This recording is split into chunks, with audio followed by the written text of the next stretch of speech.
Nice to meet you. My name is Maltanen. I hope some of you may know me already. I do a lot of online training for Adobe and other companies. And first of all, for those of you who do not know me, I have a short video showing you the things that I do, so you know that the person who's talking to you tonight is qualified to do so. So please enjoy this short reel of mine, and I'll join you in a second.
So yeah, that's me. And as you already know, today's topic is going to be homemade green screen. This is a pre-seminar to the thing that we'll be doing in, I guess, a week or something at the beginning of June in Doha. So I hope you're very excited. I don't know how many of you actually know Adobe Premiere Pro, which is the tool we'll be working with today.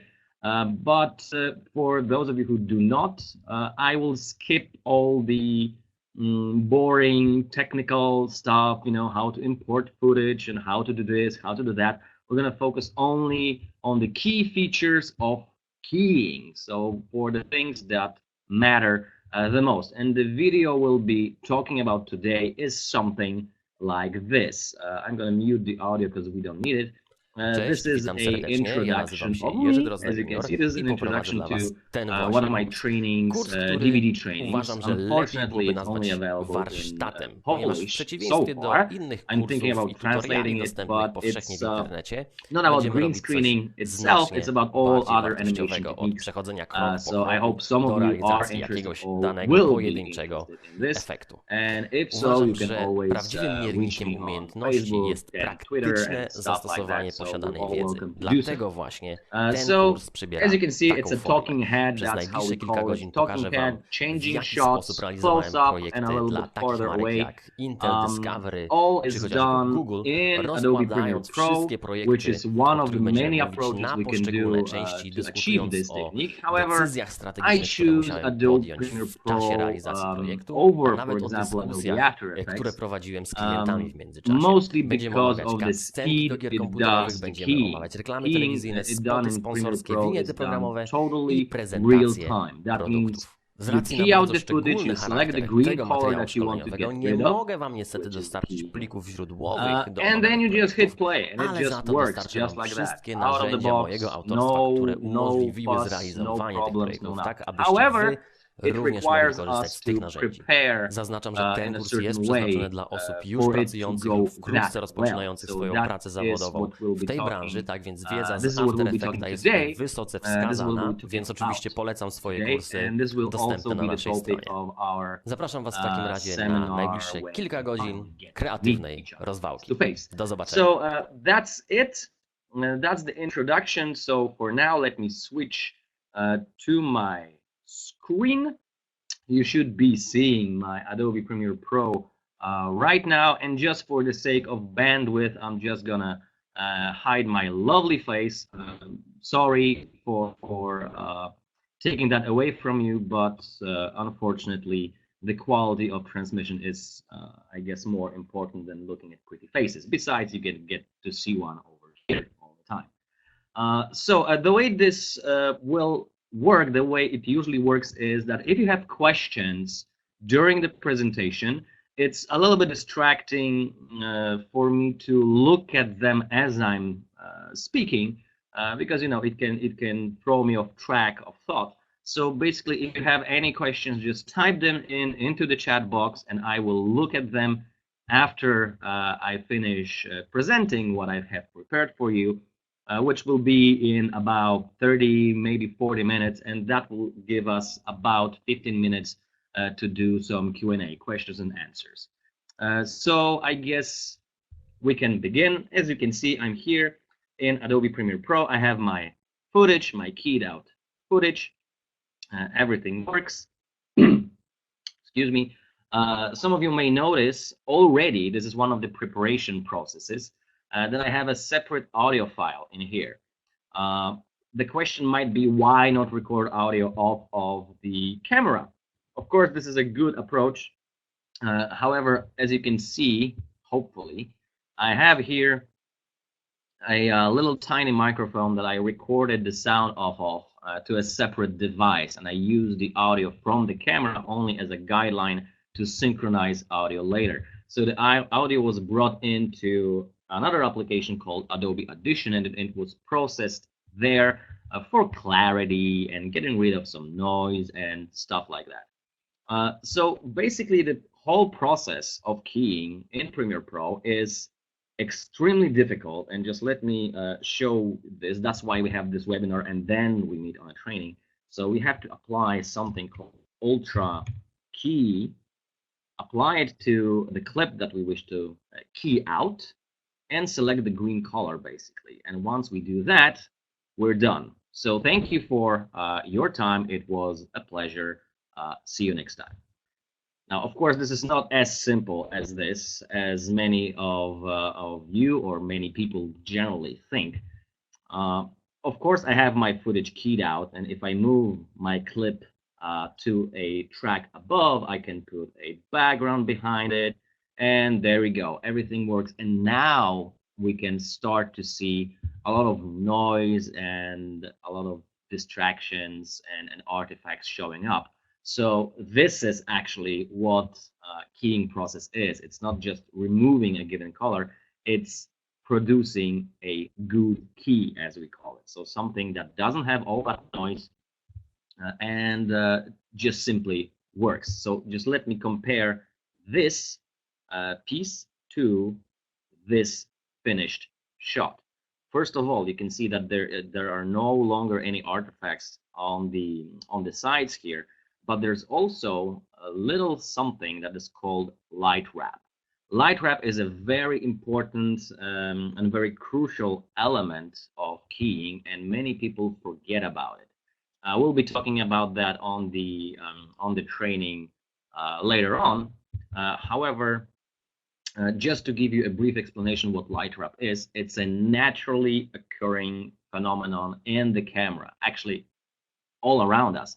Light wrap is light bouncing off of the environment in which you are in, and this light lands on you. It lands on your face, it lands on your clothes and everything. So if you look closely, you can see this greenish, bluish outline of a car right here, and you can sort of see this bluish, greenish tint on my shirt here.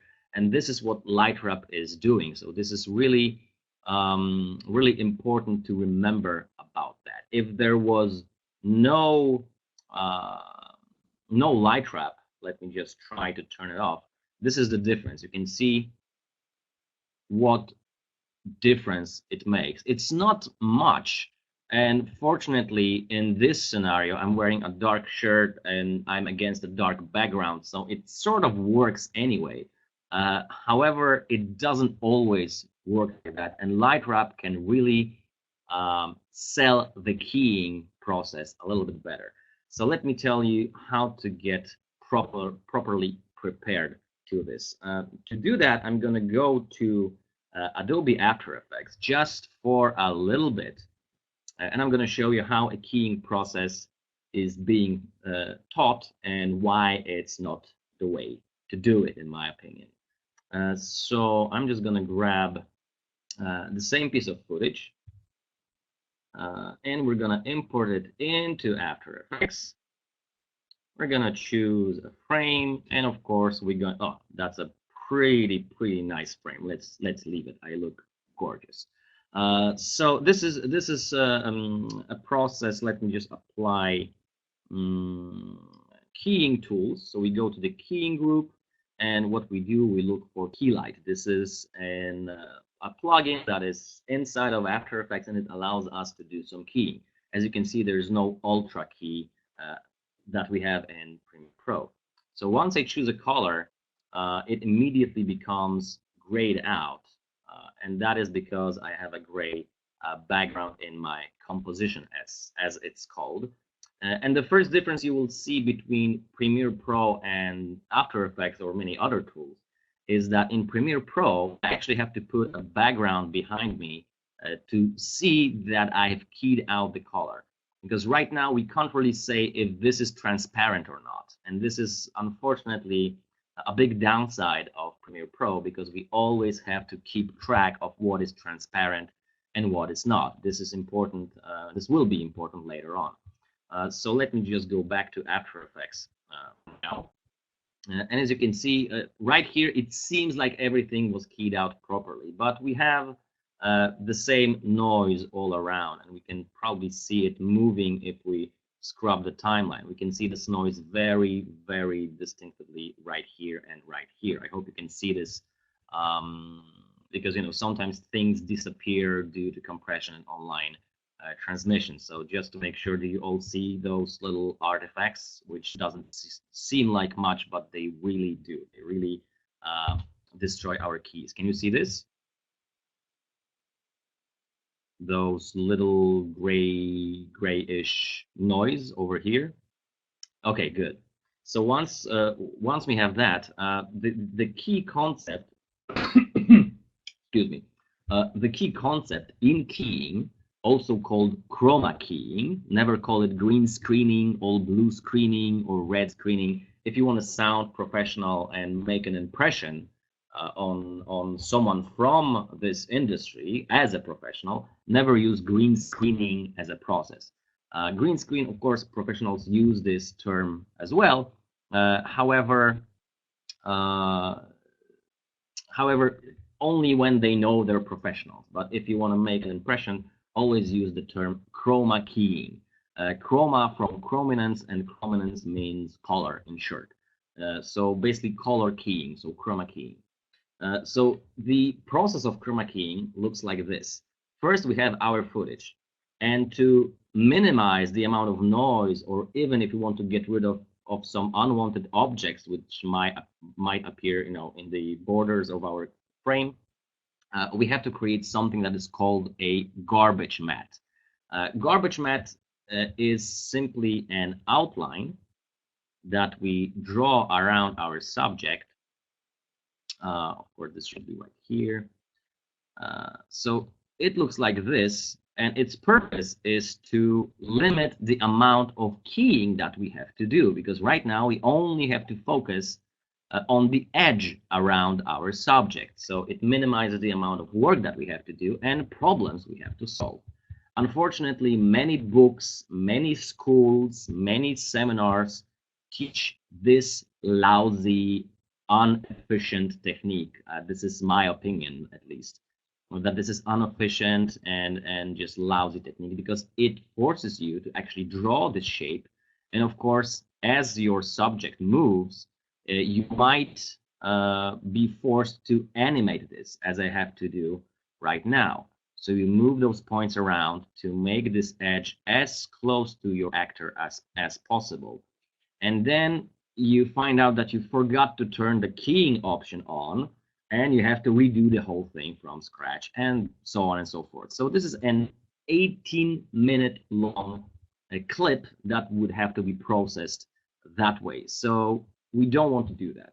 The way to do that in After Effects and also in Premiere Pro, but in very special cases, which I'll mention later, is to do a very simple keying, and this is my method to do so. So we're gonna choose color range. This is a keying plugin that allows us to pick different shades of green as the color that we want to key out. So what I'm doing now, I'm just selecting different samples from this green color. And as you can see, the green disappears and disappears and disappears, and it's almost non-visible. However, we have this nasty edge that we have to deal with. So the way to deal with this is to use a tool that changes our alpha channel. Oh, I can see right here and here that I've missed a little bit of green. So I'm going to just select this as well. Okay, so we're going to choke it, basically. Simple choker. This is a tool that can contract or expand our alpha channel, as you can see. So I'm going to just expand it just a little bit and just take a look at this. It immediately generates a very tight garbage matte that works around our actor. If I see any bugs, I can still tweak it and select different samples right here. And only then I can apply Keylight, which is this professional and fully working keying tool, and only focus on the green that is outside of our actor, very close to the edge. And this looks perfect. However, this process, if I'm going to press play, for example, right now, if I would like to just render this out and see how it works, as you can see, it doesn't work in real time.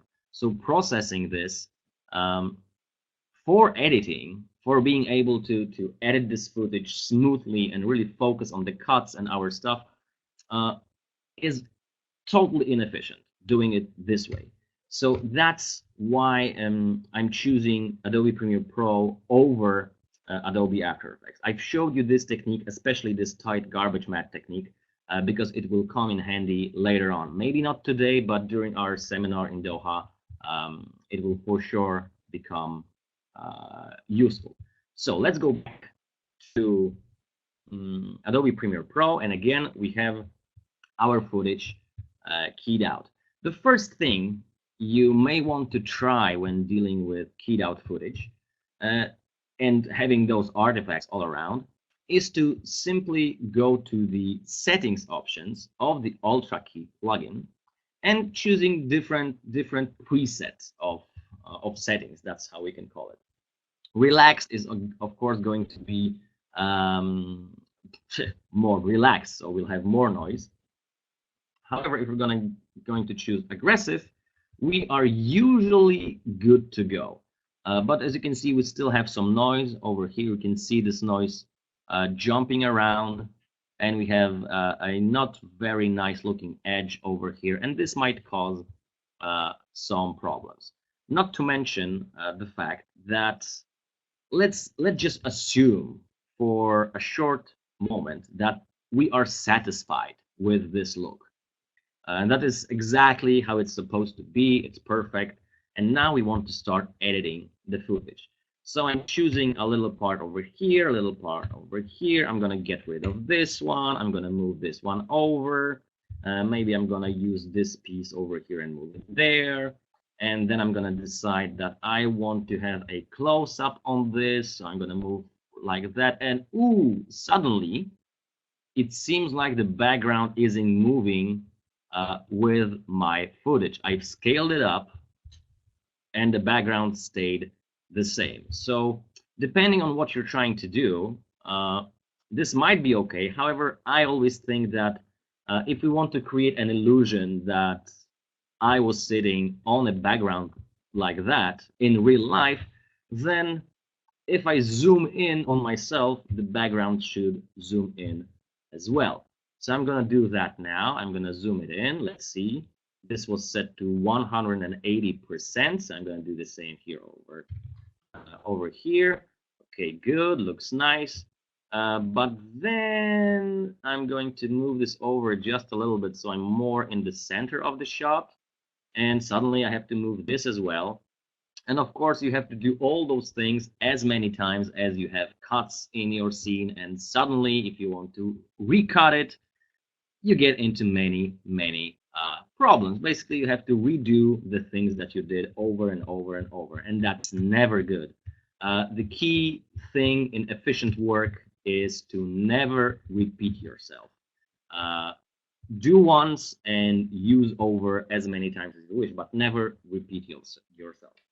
I think it was one of the American presidents, I don't know which one, who said something like that. When he is given a task to chop down a tree, and he's given 8 hours to do so, he spends 7 hours sharpening the axe instead of just jumping right in and cutting the tree. And that's basically my philosophy when it comes to work as well. So going back to our keying, let's just do this one more time so anyone who missed it will have this super secret knowledge. We select our clip, we go to the effects, and we type in Ultra, and this is the Ultra Key plugin that comes bundled with Adobe Premiere Pro. So I'm going to apply that, and I'm going to choose a green color, and theoretically that all should be fine. Now, what about this garbage matte? If you want to use the aggressive preset, you can see that we lose a little bit of detail in the hair. Just look closely. I'm going to show that again. Here's the default, and here's aggressive. It's not too much, but it can make a difference if you have a lot of flowing hair, especially blonde hair. If you have blonde, long hair with the wind in its face and against green background, it just all disappears. So you have to pay really close attention to it. So fortunately, in Adobe Premiere Pro CC 2014, there was an introduction of masks. So I can create a mask on top of my effect and just limit which areas are affected. So I can do that right now. As you can see, I can draw a mask. There also is a pen tool available here, but for some reason I don't have it at this moment. Probably it didn't update as expected. Yes, this is release 2014.0. Here's the 8.0.0 build 169 version. In the a little bit newer version, which should be updated, there should be a pen tool which allows me to simply draw a shape just like you saw in After Effects. However, as I mentioned, this is not a very efficient way to do so. So let's just do something different. I'm going to get rid of this mask. And first of all, you saw that this mask limits the area of the effect and not my problems that I have in this area or in this area. So to solve this, we're going to get rid of this mask and go into the opacity, which is transparency, in other words. I can set the transparency of my clip, and I can also simply draw a rectangular mask right here, like this, and say that that's okay.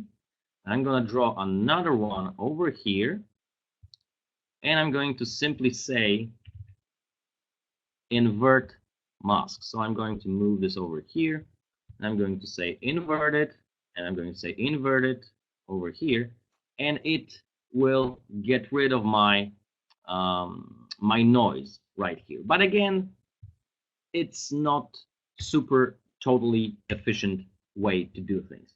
So once we're in the aggressive mode and we need to tweak it a little bit more to get rid of those nasty areas, we can start looking into the advanced options. So matte generation. Matte is, in other words, the alpha channel, so the transparency channel that is being generated from your color. So in here, I can choose, for example, highlights, how much highlights I want to keep or how much highlight I want to key out. And now you can really see that even though to the naked eye, this looks like a perfectly lit green screen. It actually isn't. So I'm going to put the highlights to 0. Let's take a look at the shadows. If I punch the shadows down, you can start to see that they disappear, but unfortunately, there are some artifacts on the shirt.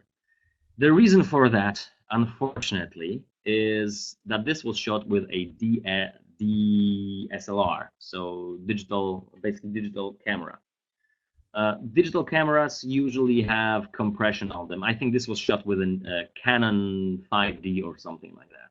So there are many artifacts that destroy our keying. If you can avoid using a camera like that, the better for you. Unfortunately, many of us have to work with them. So how do we solve this problem? We can try going to matte cleanup, and here's that word again, choke, which basically expands or contracts our alpha channel. And we can try playing with that. You can see what difference it makes. But unfortunately, it doesn't solve this problem. So let's try something else, maybe contrast. Nothing works. Sometimes those things work. You have to basically just sit there and try what does the trick for you. As you can see, when I turn the transparency down, I got the shirt back. Unfortunately, I have this nasty halo around my hair, so it's also not a very good thing to do.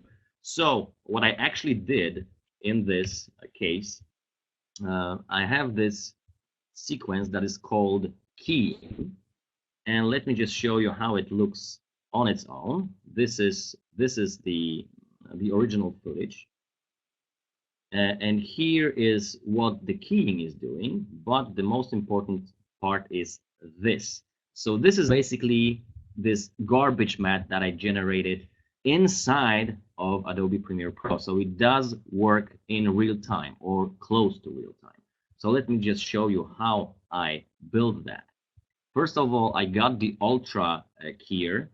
As you can see, I've set it to output the alpha channel.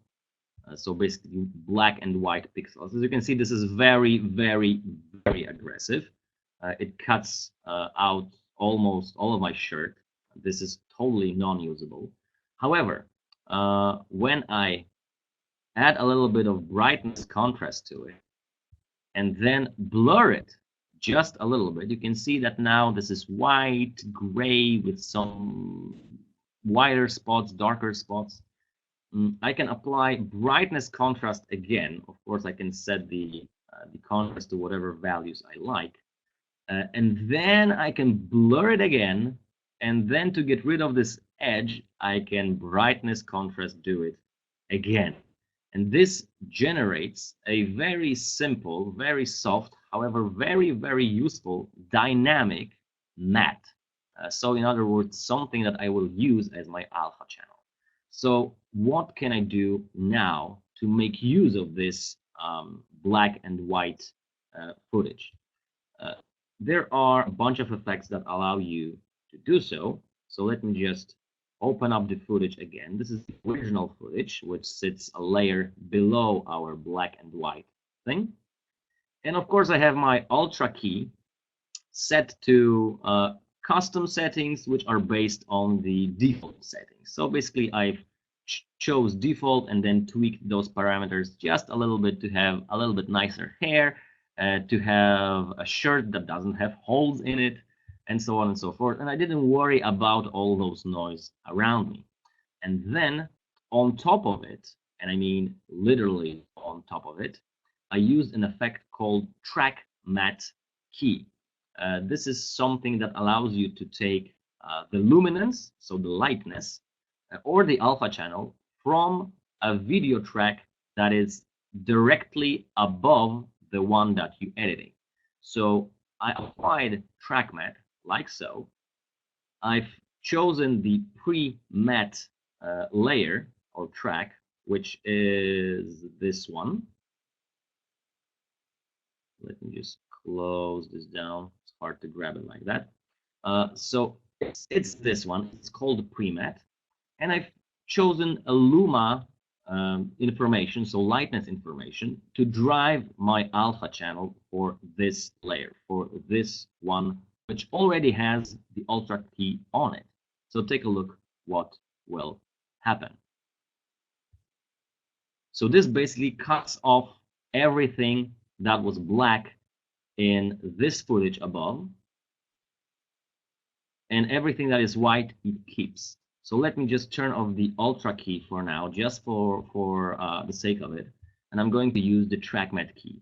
So as you can see, this is exactly my super tight garbage matte around the subject, and now I can use ultra key to key it out. So this works quite well, and what's most important is that it actually does work in real time. So as I press play, it just simply works,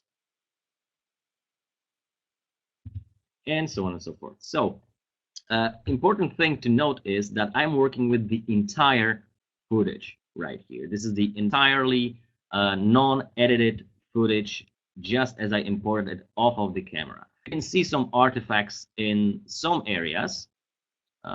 Maybe I'll find one. However, I'm not worried about them at this point, because I may end up cutting that part with the artifacts out of my edit. So if like 95% of what I've done looks nice, I stop worrying about it at this point. So the next thing to do is to create a composite, so something that has all the parts in it already. Let me just show you how this looks without the light wrap effect. So just ignore those two upper layers for now. So basically, I have a keying, which is done already. I have a little bit of drop shadow added here. I can turn it off. You can see the difference, hopefully. It fixes some problems with the hair area, just because of the drop shadow is there, and just darkens all those little nasty dots over there. And the ultra key was used here, but in the end I decided not to use it, so let's just delete it.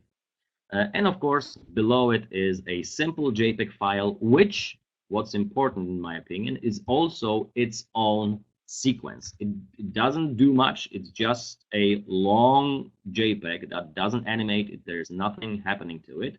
However, if I would like to replace it with some other graphics, or put a video behind it, or whatever, I can do this in here. Just to show you how it works, I can apply maybe a fast blur effect on top of it and just blur it a little bit, like so. And of course, since this is used in the composite sequence, it will work just like that. So having things in their own sequences, even if it's just one JPEG file, is really useful. So going back to the composite, I have everything set up. This is still not edited. And just as my last step, I put this composite sequence inside of a new sequence called edit, and this is the only place I do my editing once everything is in place. The important thing to note is that this wouldn't be possible, and it wouldn't be so comfortable to work with if it wasn't done in Premiere Pro. Unfortunately, there's no other tool that allows you to key so nicely in real time and just keep working and editing as you are keying. Usually, like day-to-day work, my everyday bread, let's call it like that, is Adobe After Effects. Of course, I use all the Adobe products. And usually it wouldn't surprise anyone if I would say that, oh yeah, if we have to do keying, let's just jump into After Effects and do it there. After Effects is a way more sophisticated tool that allows us to fix many other problems, and even have separate different keying processes on the same footage, and so on and so forth. This is super advanced technology used not only for keying. However, if we really want to have the fluent experience of editing, this is how we do it. So let me just show you a little trick with this light wrap technique. This is something that I really push to my students to do, because as you saw, it adds this little extra touch which actually sells the shot a little bit better. So to show you what it actually is, here we go. You can already see that this is called background, and this is me on top of it. So what actually happens? Let me go into the effects and just turn everything off. As you can see, I also have the copy of myself on the track above. This is the exact same footage over here as I have over here down below. So why do I do that? Well, you already saw this little effect that allows us to borrow the alpha channel, the transparency channel, and apply it to something else. So that's what I'm doing with the background. So this is my background layer. And the first thing I do, I blur it out, because I don't want to have super sharp details as a reflection on my shirt or my face. So I just blur it out. Then I add the track matte, but the important thing is that it has the reverse checkbox selected. So basically everything is visible, as you see, with exception of where I am. So once I do that, I can even turn the original background on below, and you can see it just popping up over there.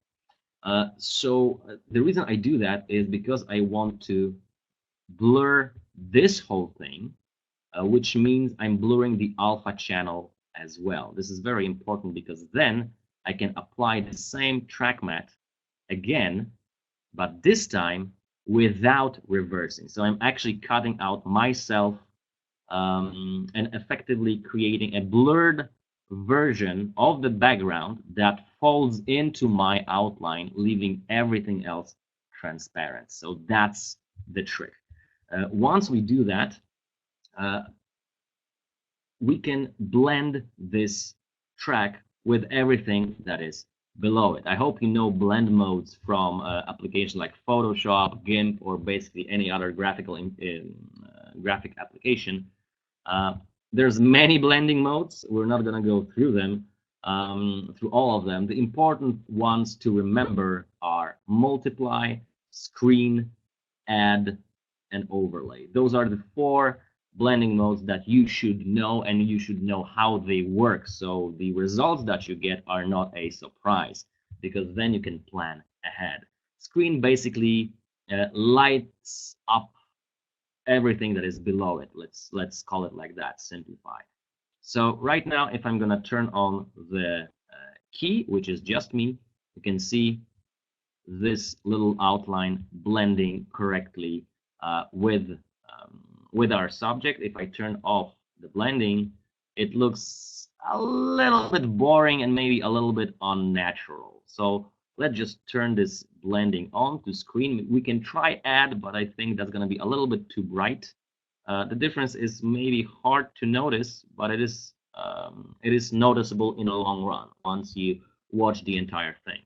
So once we do that, we can turn the background on, and now we can happily start editing simply by taking this composite into a new sequence. Just to be sure and show you how to do that, here are all my composites. So here's my key, here's my background, here's my composite, here's my footage, my original footage. And to take the composite and make a new sequence out of it, all I have to do is grab it and drag it to this icon, which is called the new item icon. And once I do that, the new name, unfortunately, the same sequence will be created. Let's call this new edit. As you can see, change the name over here as well. And I can simply start editing. Also, I'm going to twirl this open so I can see the audio and know where I'm talking, and start making simple cuts like that. And I guess some of you already noticed that I'm skipping all these silences in the video and may have a arising question, which is there a way to edit that automatically and get rid of the silences in the movie? Unfortunately, no. Adobe Premiere Pro doesn't give us this this luxury. It also doesn't allow us to do some scripting in it. Unfortunately, this is something that hurts me the most because I do a lot of edits like that. Also, I edit a lot of video tutorials which follow the same rule. When there's silence, there's usually nothing happening on the screen, and I would happily just delete all of that automatically, but there is no way to create a tool to do that.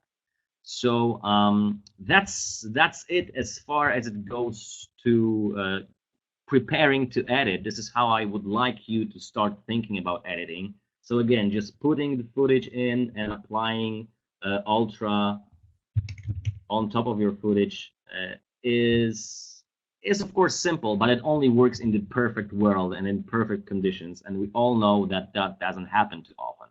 So as you can see, I can choose different sample colors and I end up with different green being keyed out. Take a look at this. Like, this is nasty, and to the naked eye it actually looks good. So there are clearly problems to solve. What I wanted to show you is the setup that I was using when shooting this. So let's go to the photos, and this will be a brief, a few photos showing the setup. Unfortunately, the orange carpet and ceiling, they are soundproof, but they are not light proof. This orange light bounces off of things and lands on your face, but happily and luckily this is not a random choice. Like the orange color is naturally occurring on your face, so when it lands there it doesn't really distort the look of your face. And in the when we have a green screen behind us, it actually helps to get rid of something that is called spill. So the green light bounces off things and lands on your face, and then you have to ungreen your face. So this orange carpet and orange ceiling actually helps with that a little bit in a natural way. So this is the simple setup. As you can see, I've got some lights on those railings over here. I can move them. These are photographic lights with softbox on top of them. Here's a wide angle shot. It's a small room. It's probably like 3 meters or something like that. The green screen is 3 by 3, maybe. I don't remember the exact dimensions right now, but you can see how it works. And this is not a perfect setup, unfortunately. You can see right here in this photo that the chair casts a shadow on the green screen, and that is never good. Theoretically and in practice as well, you should be as far away from your green screen as possible. So you have to light your subject, your character, separately from lighting your green screen. Unfortunately, the conditions I had to work with were this, and this were not that bad, really. Like, the problems that I had to deal with were solvable, as you saw at the video and during this edit that we were doing. However, I have something quite interesting. This is from a very high-end production. This is a photo from a very high-end production that I can't tell you which one this is, unfortunately. However, this is the worst keying shot that I ever saw. Well, the worse than that was that I was asked to key something out of a gray background, but that's a different story. This was meant to be keyed out, and there are at least, I've counted, if I remember correctly, there are 14 very classic and very epic mistakes that make this shot unusable, like totally unusable. And I have a list of them in somewhere. Yeah, I can see someone types, yeah, lighting doesn't look good. That's true. We've got different shades of green. We've got those green markers, which are totally unnecessary in here, and they create more problems. This is another shade of green. Something that you should never ever do under any circumstances is to use two keying colors next to each other, because each of them, let's assume each of them keys out correctly, but the edge is neither green or blue, and it always creates many problems, and it's a nightmare for anyone who needs to work with this. So lighting is very important, as even as you can make it. The distance of your actor to the screen is also important. And again, we'll talk about all of that once we meet in Doha. So I guess that's all that I prepared for this session with you. So I guess it's time for some Q&A, for some questions and answers. So I'll, if you have some and you haven't typed them in, just feel free to type them in now, and I'll just scroll through the chat and look for the things you did write. So just let me take a moment here.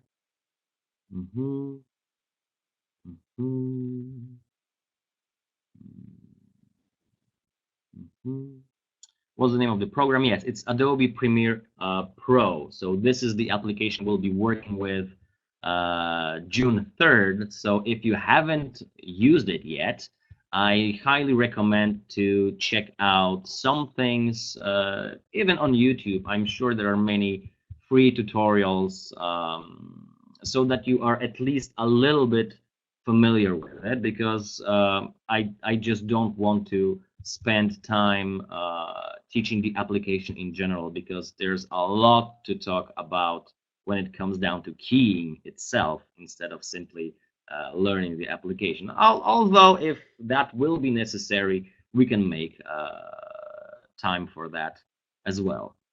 Let's see what's later on. Okay. Oh, bad connection. Sorry, there's nothing we can do about that. Unfortunately, this is all dependent on where you are. So I'm really sorry about that. Recording, okay, I think that will be handled.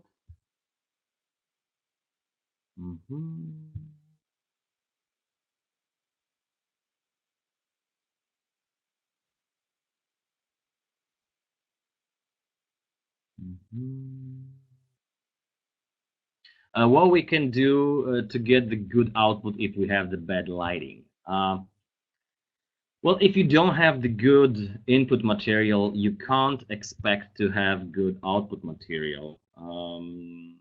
In other words, sorry for my French, shit in, shit out. That's how we call it in the industry. So basically, if you have something that doesn't meet the technical requirements, you can't expect to have things that look nice in the end. However, there are things we can do, and one of those things, for example, is this trick I showed you with creating this black and white track mat. This is one of the things that you can start doing, this thing.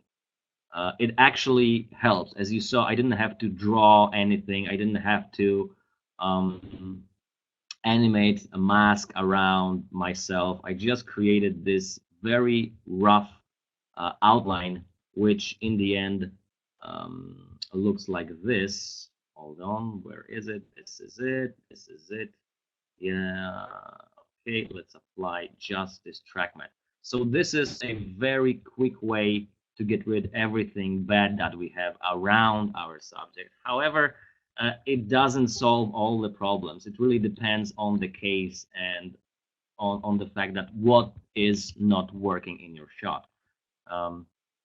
How far should the actor be from the green screen? That really depends. I think that 1 meter is the minimum, but it really depends on the lighting.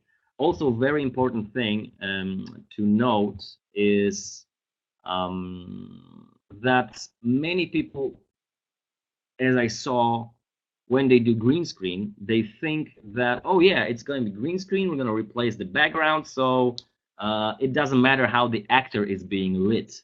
because we can change it magically on a computer. That's a very bad approach. And to show you what I mean, again, this shot, this photo, the actor is lit flat on, totally flat on. There's a little bit of rim light, as we call it, so something on top of the shoulders, but basically there are no shadows on top of him. And this really doesn't look good when you put it against a background. It simply looks fake. Just look up on the internet something that is called Photoshop disasters or things like that. So basically you end up with something that looks like a Photoshop disaster, and we of course want to avoid that. No matter how obvious the keying process was, for example, in here, right, you can clearly see that, or you can assume that I wasn't there and this wasn't some poster behind me. You still have to think about light and how it's going to look. I'm going to show you some footage. Let me just try this. I think this is this one, walking. Take a look at this one. This is a properly lit green screen and properly lit actor. Even though it's, a little bit red, and that doesn't matter at this point, because the purpose of this shot was to show people how to track, and I hope that we'll get some time to talk about that in our seminar. But you can see that the actor is clearly lit from this side, and this is because we knew in advance in what background we'll be putting our actor in. He was supposed to be in a spaceship. It's supposed to be dark. There's supposed to be one lit room to the left side of him. So we have to have a light coming from that room. So we put a lamp over here and simply lit the actor. It just looks better. If he would be lit totally flat, we couldn't fake it. Can we use another color for green? Yes, we can use any color, really. We can use blue, of course. We can use red, we can use yellow, we can use magenta, or any other color that you like. However, the reason we choose green and blue most of the time is because those are colors that do not appear on humans, in human skin pigments anyway. No matter the skin color, or of course, if you have makeup, then sure, if you have green makeup, your eyes are going to disappear or something. But basically, green and blue are as far away from the human spectrum as possible. So that's why we use them. However, if you would have an object that is naturally green in itself, green and blue, let's say, and hopefully doesn't have any red, we can occasionally use a red color. That's why I noticed I mentioned at the beginning that if you want to appear professional and that you know what you're talking about, never use the term green screening as keying out the green color. Use the term chroma keying, because that means keying based on chrominance, and chrominance means color, basically. So once you say, yeah, I'm just here to do some chroma keying, you're immediately like 2 ranks higher than you were before. So chroma keying is the way to go. So as you can see, this is very, very well lit green screen. We can actually even try to key it out. Let's see. And almost right off the bat, it works. Unfortunately, this was recompressed, so we have some edge issues over here.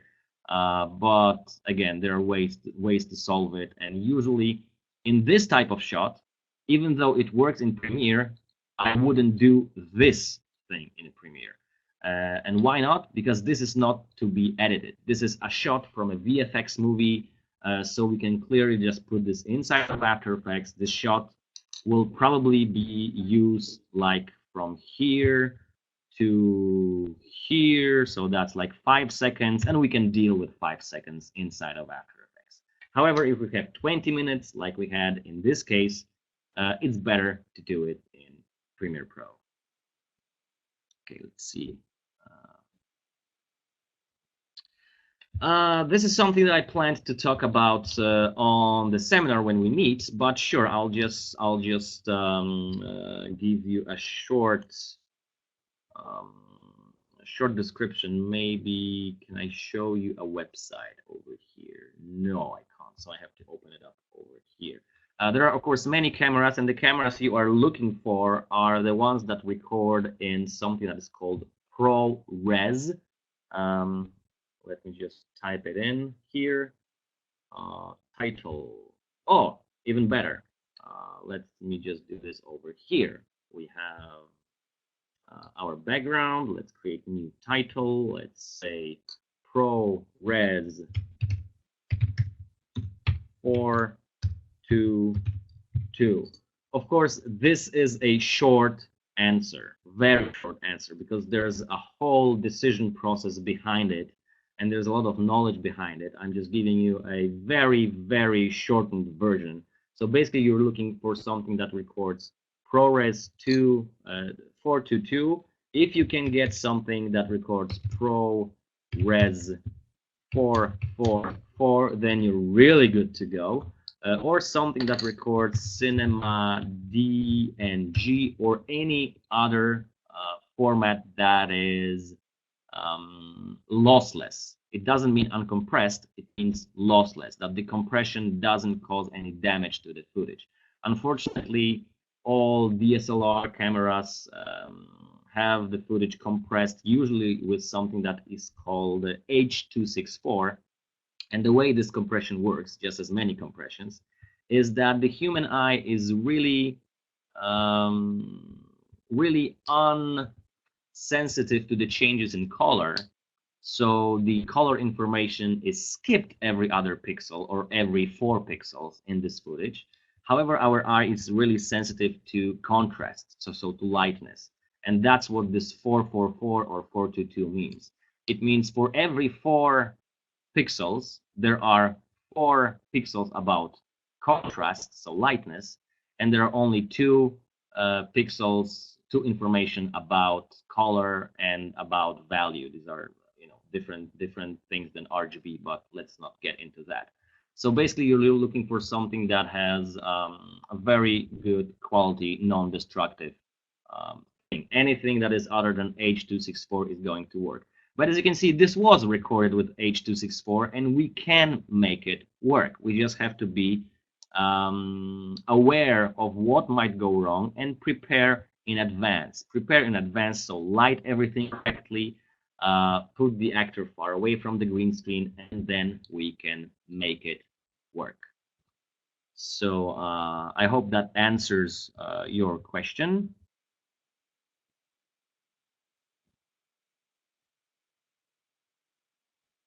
Yeah, we can choose raw settings, but not many DSLR cameras have built-in raw settings. Usually it's achieved by installing something that's called Magic Lantern, or depends on your camera, some sort of custom firmware. So yeah, we can do that, but again, it doesn't always work as it's supposed to. Which light is good for green screen, LED on or tungsten? Basically, any light that doesn't create hotspots. There is no rule about which works, which doesn't.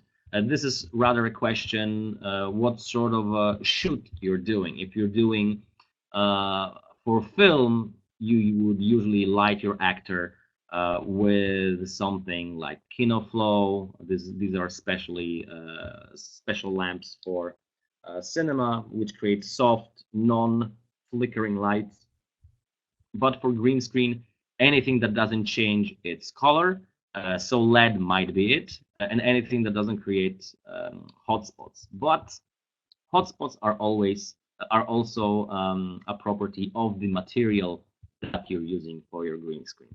But all of those questions I will answer once we meet on June 3rd, which I'm looking forward to, and I hope you do too. So if there are no other questions, let me just see, just as a last,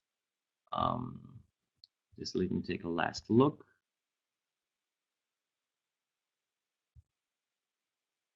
Okay, it seems like,